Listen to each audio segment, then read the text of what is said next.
Did you notice that the riots in LA and around the country just stopped? I mean, really think about it. For months, maybe even years, we were being told that America was on fire, right? Streets flooded with masked protesters, Molotov cocktails flying, businesses being looted, cities being locked down, LA looking like a third world war zone, Portland, Seattle, Minneapolis, same story. And they told us this was all organic. It was grassroots. It was just passionate young people fighting against the system, fighting against the man, fighting against injustice. But then something interesting happened. Right around the time that the IRS and the FBI got involved, not in the street level nonsense, but the money trail. Poof, right? Like a magician's smoke trick, it all went quiet. Watch this. Hello, I'm Bill Asaley, United States Attorney for the Central District of California. And I'm Akil Davis, the Assistant Director in charge of the FBI's Los Angeles Field Office. And I'm Tyler Hatcher, the Special Agent in charge of IRS Criminal Investigation here in Los Angeles. The right to assemble and protest peacefully is protected by law.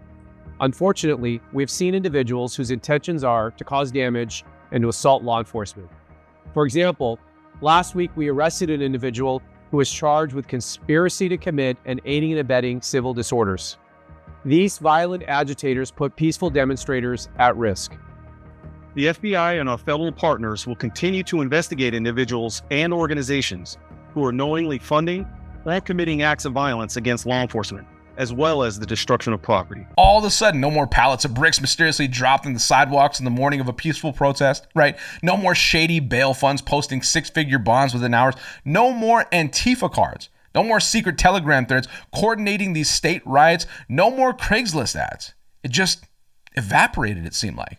Now, I don't know about you, but if something's real, if it's righteous, if it's truly organic by the people, it doesn't vanish because the IRS starts sniffing around. Unless it was never real in the first place, because guess what? This wasn't. It was bought and paid for. Turns out, when the Fed started following the money, they started asking the right questions, right? Pulling receipts, checking offshore accounts, cross-referencing donation portals with PACs, NGOs, and international wire transfers. They didn't find freedom fighters. No, that's not what they found at all. As a matter of fact, they found financiers. They found dark money, foreign actors, globalist foundations, the same names we typically always hear about. George Soros, Open Society this, Democracy Now! That, and about a dozen more alphabet soup operations designed to funnel chaos into American cities under the banner of equity and justice. So let's just be real.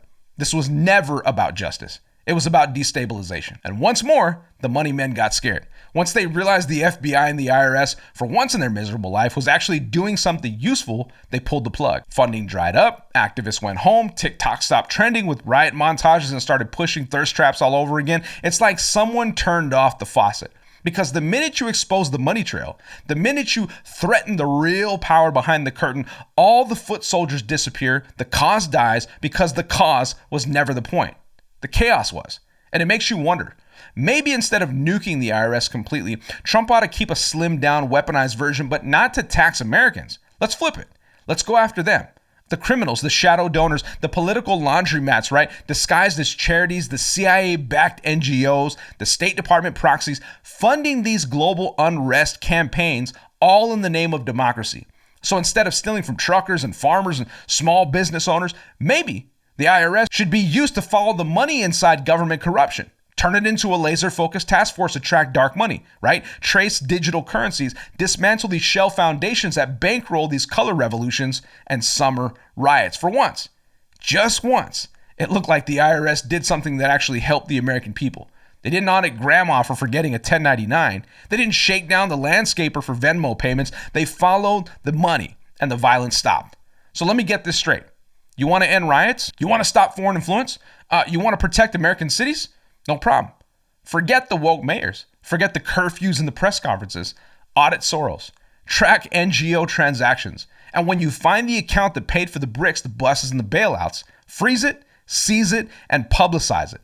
Let the American people for once see who's funding the chaos. Because when you cut the cash, the revolution dies. And that's the dirty little secret that the media doesn't want to talk about. Because the minute the money dries up, the movement ends, no payout, no protest. And let's be honest, they didn't care about George Floyd. They didn't care about Breonna Taylor. They never cared about the police reform or the social justice.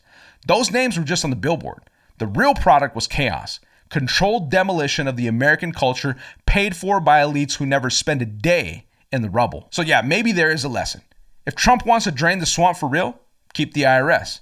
But make it our IRS. Not one that taxes the middle class, but one that goes after the snakes hiding behind the 501c3s and climate justice organizations laundering riot money through these crypto mixers. The riots didn't stop because we healed. They stopped because the checkbox snapped shut. Follow the money and you'll always find the truth. Hey, I'm Joey Vantes, and thank you so much for watching this clip. You can enjoy more like it, or you can join me live Monday through Friday, 3 p.m. Pacific, 6 p.m. Eastern on the Vantes Point. It's exclusive on LFA TV on Rumble. Here's all the information.